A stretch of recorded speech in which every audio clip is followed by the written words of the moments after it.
ফ্রুটি। নমস্কার বন্ধুরা, নতুন একটা ব্লগে তোমাদের সবাইকে স্বাগত। তো মামামকে স্কুলে দিতে এসেছিলাম, এখন বাড়ি যাচ্ছি আমি। মেঘ করেছে আকাশে আর গরমও পড়েছে। সকালে আজকে তাড়াহুড়ো করে মামামকে খাইয়ে দাইয়ে স্কুলে নিয়ে এসেছি, বাদ বাকি কোনো কাজই আজকে হয়নি। স্নান করিনি, ঘরদোর মোছাও হয়নি, পুজো দেওয়া হয়নি, আর দুপুরে রান্না বান্নাও আছে। আজকে প্রচুর কাজ, আবার কাজ বাজ সেরে মামামকে নিতে আসতে হবে। তো চলো তোমরা ভিডিওটা দেখতে থাকো।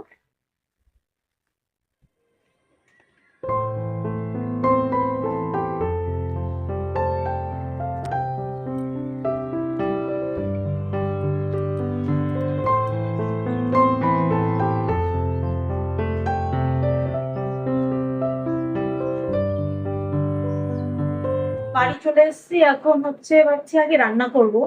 ঘর দোরটা রান্না করে তারপরে ঘর দোরটা মুছবো, কারণ 12টা বেজে গেছে। মামাকে আবার 1:45-এর দিকে আনতে যেতে হবে, তো রান্নাটা করে নিলে তারপর সমস্যা হবে না। তো চলো দেখি বাজার থেকে আজকে কি কি এনেছে, তোমাদেরকেও দেখাই, চলো।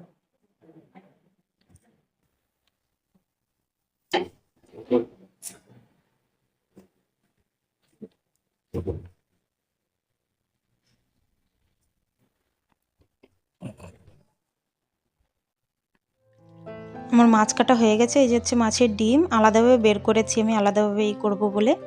আর এই যে হচ্ছে মাছ মাছ এনেছিল মোট দুটো, মিডিয়াম সাইজেরই।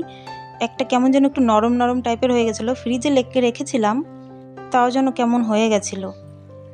তো খেলেই বোঝা যাবে কেমন মাছটা। এটা হচ্ছে খয়রা ইলিশ, ইলিশ আনেনি, খয়রা ইলিশ। এটা খয়রা ইলিশেরও স্বাদ আছে, আমরা আমাদের গরিব মানুষের এটা ইলিশ। তো চলো রান্না করা যাক। এই যে ধোয়া হয়ে গেছে আমার, এখন যাব ভাবছি। আমাদের গাছে হচ্ছে পেঁপে হয়েছে, আমাদের বাড়ি মোট 4টে পেঁপে গাছ আছে।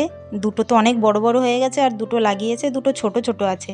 তো এইখানে একটা, এই যে দেখতে পাচ্ছ, এই যে এই গাছটায় দেখেছো ছোট ছোট ফল হয়েছে, মানে এখনো বড় হয়নি পেঁপেগুলো। তো দুটো দেখেছি মিডিয়াম সাইজের হয়েছে, সেই দুটোই ছিঁড়বো। এই যে একটা, এই দুটো দিয়ে রান্না করব ভাবছি, মাছ দিয়ে। এখন কি রান্না করব বুঝতে পারছি না। আর এই যে আর একটা, আর বাদবাকি যেগুলো সেগুলো এর থেকেও ছোট। আর ছোট পেঁপে না অনেকটা তিতো টাইপের লাগে, কেন লাগে তা জানি না, কিন্তু লাগে। তো চলো, এই কষ আবার এটা না হাতে লাগলে না হাত চুলকায় প্রচুর, পেঁপের কষ। তো ধুয়ে নেব, ধুয়ে তারপরে কাটবো, কারণ কেটে ধুতে গেলে হাতে কষে একদম চুলকে মরে যাব। এই দেখো কাটাও হয়ে গেছে। এই যে মাছ হলুদ দিয়ে লবণ দিয়ে মাখিয়ে রেখেছি, আর এই যে হচ্ছে ডিম, আর এই যে কড়ইও বসিয়ে দিয়েছি। একটাই মাছ ভাজবো আর একটাই তরকারি বসাবো। কি বলো তো, এক হাতে ক্যামেরা ধরে এক হাতে ভিডিও করা আর এক হাতে রান্না করা খুব সমস্যা হয়। কেউ ধরে দেওয়ার মতন নেই। একটা স্ট্যান্ড আছে, ওটা হচ্ছে ভেঙে গেছে, আর ওটা একটু ছোট, ওটা হচ্ছে হাতে নিয়ে ব্লগ করার জন্য, কিন্তু এভাবে হয় না। তো হাতে ধরেই আমার প্রায় সময় ভিডিও করতে হয়, কি আর করব। দেখি পরে একটা যদি স্ট্যান্ড কেনা যায় তো তখন ভালো হবে। আর সপ্তপর্ণার বাবা তো, ও তো বাড়ি থাকে না প্রায় সময়, আর ধরতে বললেও ধরে না। আর আমারও ওর সামনে ও ভিডিও করবে, আমি করি, আমার না লজ্জা লাগে, আমি ওকে ওই জন্য বলি না ভিডিও করতে। এই যে আমি এখন তরকারি বসিয়ে দেবো, জিরে ভেজে রেখেছি, তেলে জিরে ভেজে উঠিয়ে রেখেছি। এটা হচ্ছে লাস্টে বেটে তারপরে তরকারির মধ্যে দেবো। জানো তো, জিরে ভেজে লাস্টে যে কোনো তরকারির মধ্যে লাস্টে দিলে খুব স্বাদ লাগে, আমার তো ভালো লাগে, কার কেমন লাগে জানি না। আর এই যে হচ্ছে কটা সেদ্ধ করা লঙ্কা ছিল, তো এগুলো আমি তরকারিতে দেবো, কারণ নয়তো এই কটা লঙ্কা নষ্ট হয়ে যাবে। আর কাঁচা লঙ্কা আছে, তাও সেদ্ধ করা লঙ্কা দিয়ে দিলাম। আর এই যে পাশে মাছ ভাজা হচ্ছে, আমি এখন এর মধ্যে 2 চামচ হচ্ছে লবণ দিয়ে দেব। আর তোমাদের মানে স্বাদ অনুযায়ী সেভাবে তোমরা লবণ দিতে পারো। আর 2 চামচ মতন হলুদ দিয়ে দেব। হলুদ দিয়ে কি বলো তো, ভালোভাবে নড়াচড়া করে, আমি না কীভাবে রান্না করি জানো তো, আমি হচ্ছে এই সবজিটা বেশি করে ভাজি না, আমি হালকা ভাজায় রান্না করি, কারণ বেশি ভাজলে সেই সবজির কোনো গুণ থাকে না, আমি জানি। তো ওই জন্যই আমি জালটা কমিয়ে ঢেকে রেখে দেব গলার জন্য। তা দেখো, এই যে উঠে নিলাম, হালকা হালকা গলে গেছে।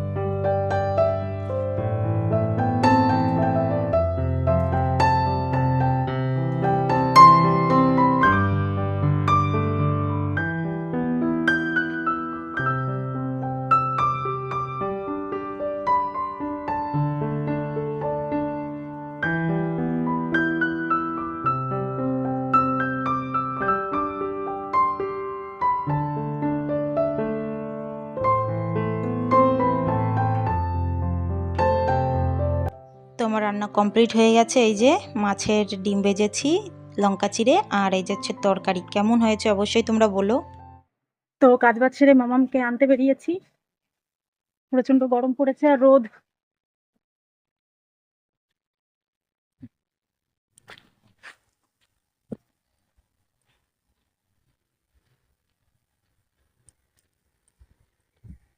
একটা 40 বাজে এখন, আর 1:45-এ ছুটি।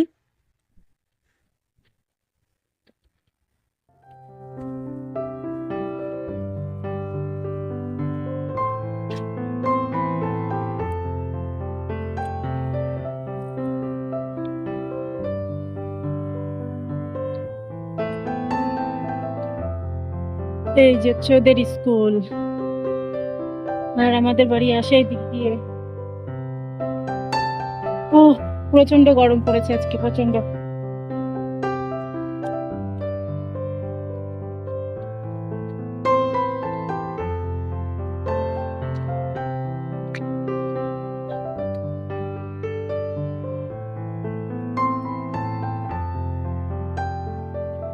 ছুটি হয়ে গেছে।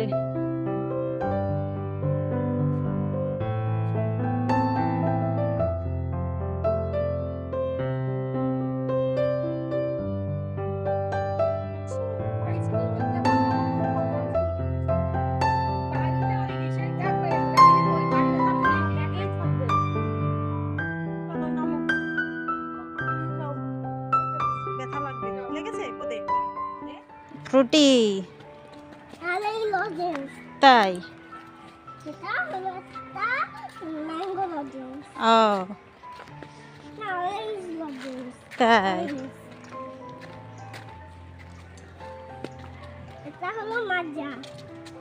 ওকে।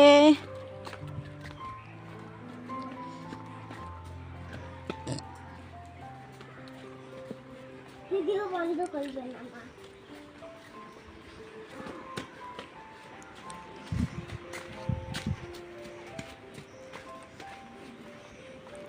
বাড়ি এসে এইমাত্র বসলাম, প্রচন্ড পরিমাণে গরম, হাঁপিয়ে গেছে পুরো। এই যে মামাম ফ্রুটি খাচ্ছে আর লজেন্স। তো বন্ধুরা চলো, খেতে অনেক মজা। আজকের মতন ভিডিওটা এখানেই শেষ করে দিচ্ছি। ভিডিওটা ভালো লেগে থাকলে অবশ্যই একটা লাইক, কমেন্ট আর সাবস্ক্রাইব করতে ভুলো না। চলো টাটা। পরে ভিডিওতে